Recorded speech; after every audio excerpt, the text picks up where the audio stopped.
Human screams echoed through the dark, cold alien facility as the spindly Binar scientist Lyra injected a glowing green liquid into the terrified child's arm, not realizing the humans would make her species pay for this torture by scorching every Binar world to ash. 12-year-old Bobby Ramos was strapped to a metal table, clothes torn, face bruised and stained with tears and blood. Sinister alien devices surrounded the boy in the shadowy room. His cries for mercy went unanswered as Lyra coldly carried out her experiments. Bobby had been taken from his family's farmstead on a remote human colony and brought to this hidden laboratory, like countless other abductees over the decades. The technologically advanced Binars had been secretly taking humans to study in facilities across the galaxy. This time their cruelty had been caught on a hidden camera, the footage transmitting to a resistance cell of former abductees and allies. Watching Bobby's torture, the grizzled soldier Javin, leader of the resistance, clenched his fists in rage. They finally had the proof needed to expose the Binar's atrocities to the galaxy.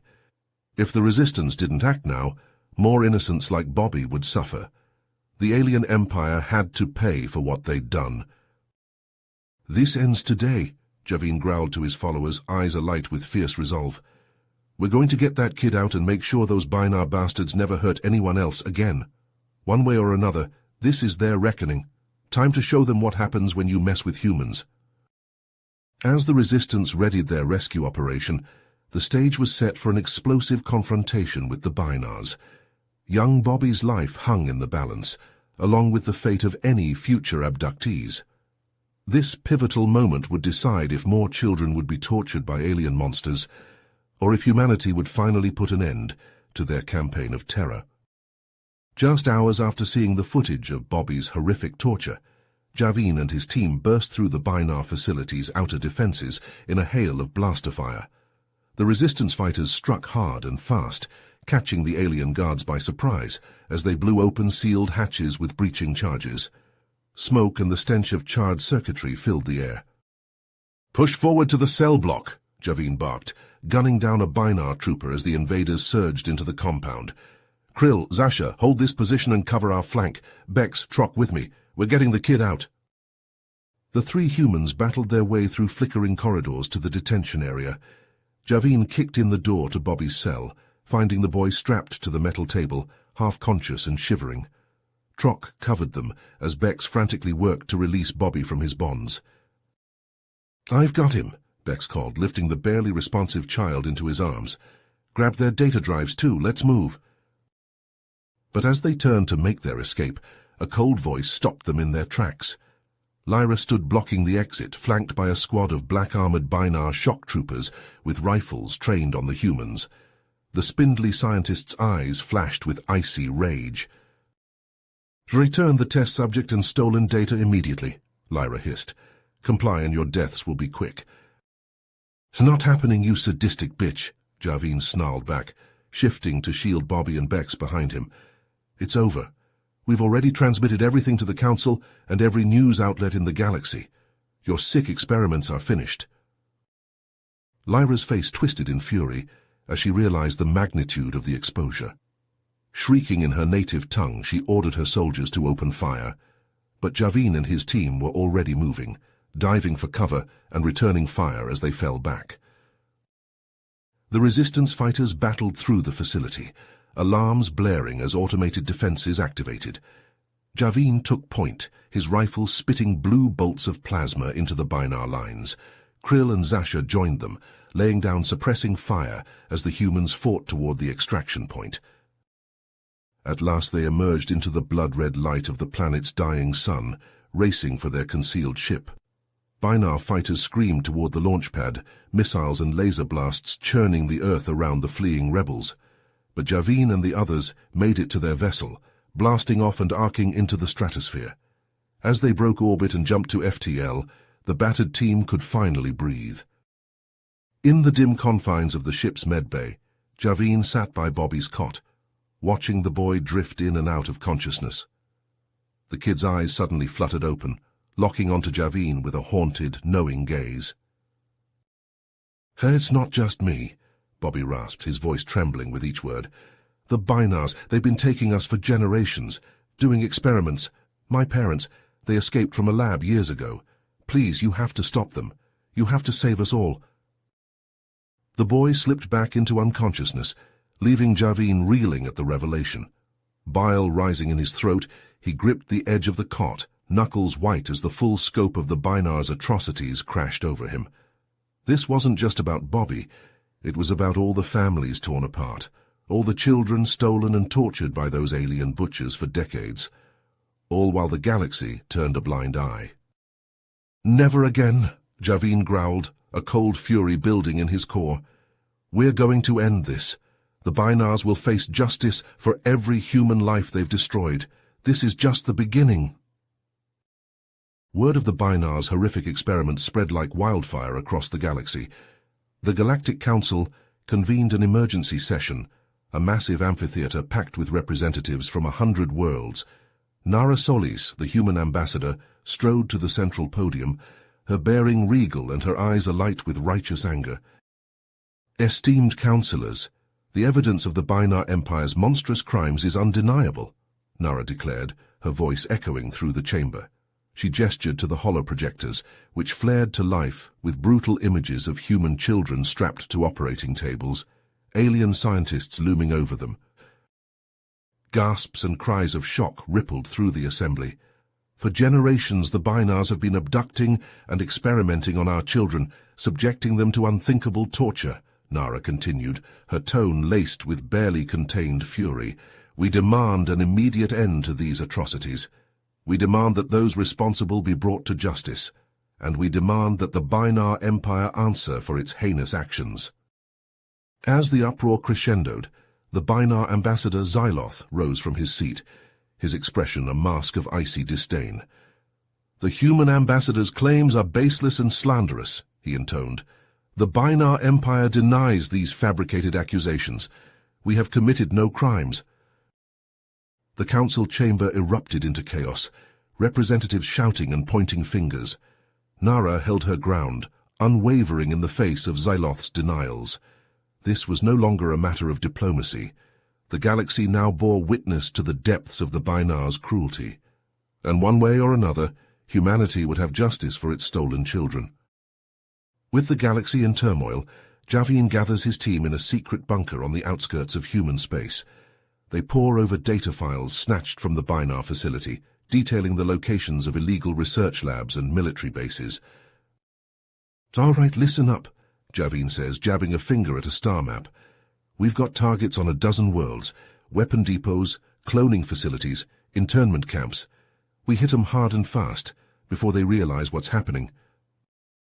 The rebels nod, faces grim. They've all seen the footage of Binar atrocities.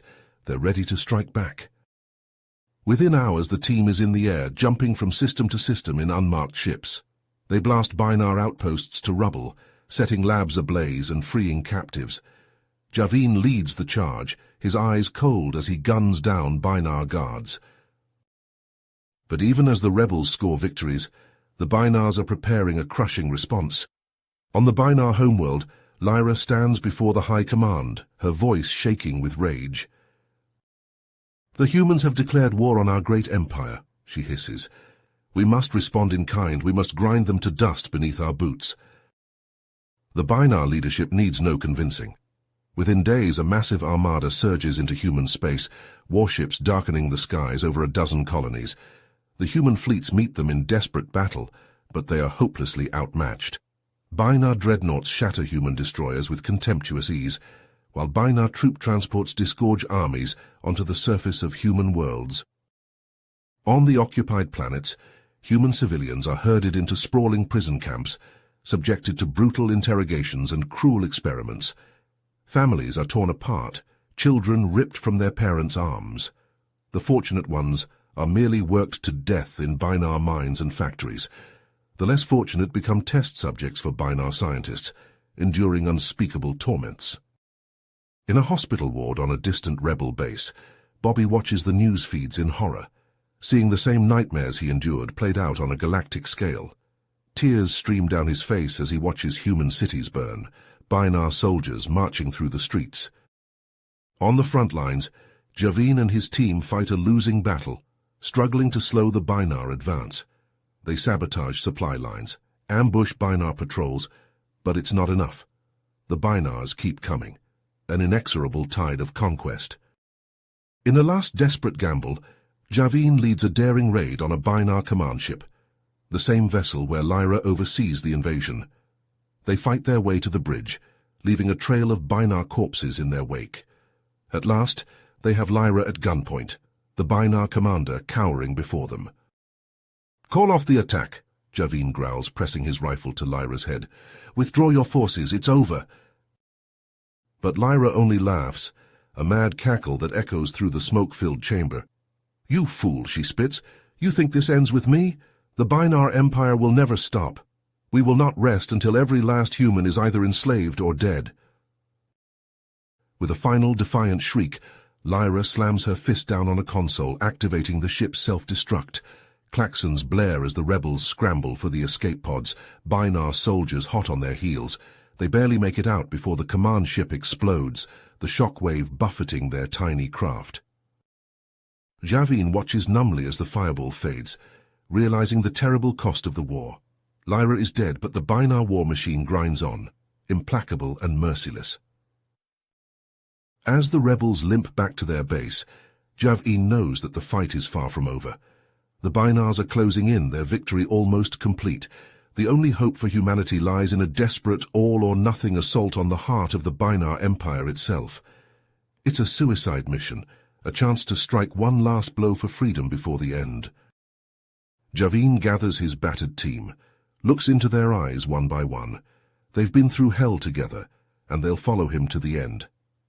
"This is it," he says, his voice steady. "One last run. We hit them where they live, take out their leadership. Maybe it buys humanity some time. Maybe it's just a big fuck you before we go out. Either way, we're not going down quietly." The rebels nod, checking weapons and cracking knuckles. They know the odds know they're not coming back from this one, but they'll go down fighting, the way free humans should. They'll show the galaxy what happens when you push humanity too far. As the team boards their ship for the final assault, Javin takes one last look at the stars, wondering if this is the last time he'll see them. Then he turns away, his face set in a mask of cold determination. It's time to end this, one way or another. The rumble of engines filled the cramped cargo hold as Javin and his team shot through the void, hurtling toward the Bynarr homeworld. Bobby sat hunched in a corner, his young face etched with determination. He'd insisted on coming, refusing to let others fight for him any longer. As they neared their target, Javin gathered the rebels around a flickering hollow map. "All right, listen up," he growled. "We've got one shot at this. We sneak in, hit the factories, and get out before they know what's happening. Plant the charges, wreck their systems, then haul ass back to the ship, got it?" The others nodded grimly, checking weapons and equipment. They knew the odds, knew this was a one-way trip for most of them, but they were ready to strike the blow that could end the war. Disguised in stolen Bynarr armor, the team slipped through the outer defenses, blending in with the worker drones swarming the factories. Towering assembly lines churned out war machines as far as the eye could see, the thump and clang of heavy machinery filling the air. Javin motioned the rebels forward, splitting up to hit their targets. He and Bobby crept through access tunnels, planting explosive charges at key structural points. The boy worked quickly, his small hands steady as he armed the detonators. Suddenly, alarms blared as a hidden failsafe triggered. Bynarr troops poured into the facility, forcing the rebels to fight their way out in a hail of blaster fire. Javin and Bobby sprinted for the exit, dodging energy bolts and cutting down enemies with tight bursts from their rifles. As they neared the extraction point, a cold voice stopped them in their tracks. Xyloth emerged from the shadows, flanked by elite guards. "Leaving so soon?" the ambassador sneered. "And here I thought we could have a little chat about your interference in our affairs." "It's over, Xyloth," Javin snarled, leveling his weapon at the Bynarr's head. "We know everything. The experiments, the abductions. You're finished." Xyloth laughed a cruel metallic sound. "You humans, so predictable. You think you can stop us? We've been shaping your pathetic species' destiny for generations. And now, it's time to cull the herd." With a wordless cry of rage, Javin charged, firing as he closed the distance. Xyloth's guards fell as the two leaders clashed in a deadly dance, trading blows and blaster shots in the heart of the exploding factory. The Bynarr moved with inhuman speed, dodging Javin's attacks and slamming him to the ground. Xyloth loomed over the fallen rebel, a twisted grin on his face as he raised his blaster for the killing shot. Suddenly Bobby leapt forward, hurling himself at the Bynarr with a primal scream.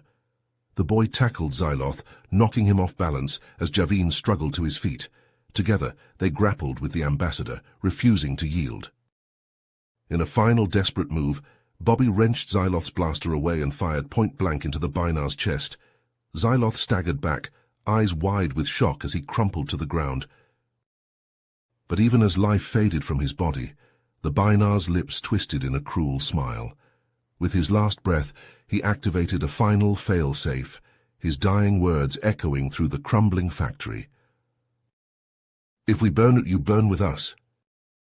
Rumbling explosions shook the facility as a chain reaction began, tearing through the Bynarr's industrial heartland. Javin grabbed Bobby, dragging the wounded boy toward the extraction point as fire consumed the world around them. They barely made it to the ship, Javin's surviving team members hauling them aboard as the city-sized factories went up in flames. The rebels could only watch in stunned silence as the Bynarr homeworld ripped itself apart, the might of their terrible war machine reduced to ash in an instant. In the aftermath, the Bynarrs, their power broken and leadership shattered, had no choice but to sue for peace. The Galactic Council convened to dictate the terms of surrender, forcing the once proud empire to dismantle its armies and pay for its crimes. But even as the ink dried on the peace accords, Javin felt only a grim sense of hollow victory. The cost had been too high, the scars too deep. Bobby, the brave young boy who had saved them all, lay cold and still, his life given for a future he would never see. On a quiet field under alien stars, Javin knelt before a makeshift memorial, the names of the fallen etched into rough stone. Tears stung his eyes as he traced his fingers over Bobby's name, the weight of all they had lost pressing down on his shoulders. Humanity had won its freedom, but the price had been paid in blood and sorrow. The galaxy would never be the same, the course of history forever altered by the sacrifices of a few brave souls. As Javin rose to his feet, he knew that the fight was far from over. There would always be those who sought to prey on the weak, to twist the very fabric of life for their own gain. And as long as he drew breath, he would stand against them, a guardian at the gates of hell. For in the end that was the burden and the duty of all free peoples, to strive, to struggle, and if need be to die so that others might live. It was a grim task, but one that Javin and those like him would never shirk. The war was over, but the battle for the soul of the galaxy had only just begun. In the smouldering aftermath of the Bynarr War, as humanity struggled to rebuild from the ashes, a chilling discovery shattered the fragile peace. A secret Bynarr research station, hidden deep in the void, was found to contain thousands of human children, still alive but subjected to unspeakable horrors in the name of science. Among the emaciated, haunted faces was a ghost from Javin's past, Samantha, Bobby's younger sister, abducted years before. Her once bright eyes now stared vacantly, the light within snuffed out by endless torment. Javin and his battle-hardened team stormed the station, cutting through the Bynarr defenses in a desperate bid to save the children. But as they breached the final seal, a chilling sight awaited them. The children lay still, their small bodies ravaged by a virulent plague unleashed by their captors. The Bynarrs, in a final act of cruelty, had condemned their victims to an agonizing death, even as salvation arrived. Samantha, her life fading, clutched Javin's hand with the last of her strength. "The doctor," she wheezed, each word a dagger of pain. "He made something, a weapon, to kill us all. You have to stop him." Tears mixing with the blood on his face, Javine held the girl as she breathed her last, a promise forming in the depths of his grief-stricken heart. He would find this doctor, this monster, and make him pay for every innocent life snuffed out by Bynarr cruelty. The trail led to a remote, heavily fortified lab, where the last remnants of the Bynarr war machine made their stand. Javine and his team, fueled by rage and sorrow, tore through the defenses, gunning down the Bynarr guards with merciless efficiency. In the chaos of the firefight, the lead scientist, a gaunt figure named Zalon, slipped away clutching a vial of swirling, sickly green liquid. The bioweapon, the fruit of his twisted labors, would be the Bynarr's final vengeance upon humanity. Javine and his warriors gave chase, pursuing Zalon to a barren, uninhabited world, but they arrived too late. With a triumphant sneer, the scientist shattered the vial upon the ground, unleashing a billowing cloud of death that raced across the planet's surface. Javine, his face grim, knew what had to be done. The bioweapon, if allowed to spread, would spell the end of humanity, a final holocaust that would dwarf the horrors of the war. With a heavy heart, he gave the order to his ship in orbit to rain fire upon the world below. As the planet burned, the bioweapon consumed in the conflagration, Javine stood alone watching the flames reflect in his haunted eyes. He had bought humanity a future, but the price had been his own life, and the lives of all those he had fought to save. In the years that followed, as humanity slowly healed, the scars of the Bynarr War remained, a constant reminder of the depths of cruelty and the heights of sacrifice. A memorial was raised to honor Javine and all those who had given their lives in defense of their species, a solemn tribute to the fallen. At the dedication ceremony, Bobby and Samantha's parents, their faces lined with grief, clung to each other, united in their loss. For them, as for so many others, the wounds of war would never truly heal. The absence of their children, an aching void that could never be filled. As the galaxy moved on, forever changed by the conflict, the lesson of the Bynarr War remained, a grim reminder of the depths of evil and the cost of survival. Humanity had endured, but the price had been paid in blood and tears, a toll that would echo through the ages. In the end, as the stars continued their eternal dance, the memory of those lost lived on, a testament to the indomitable will of the human spirit, and a warning to any who would dare threaten the future of the species. For in the face of annihilation, humanity had shown its true strength, and the galaxy would never forget the sacrifice of its heroes. You have reached the end of the story. If you enjoyed this story and want to support us, please leave a like and subscribe to our channel, and for every comment that says 88, I will heart every single one of them. Thank you for your time.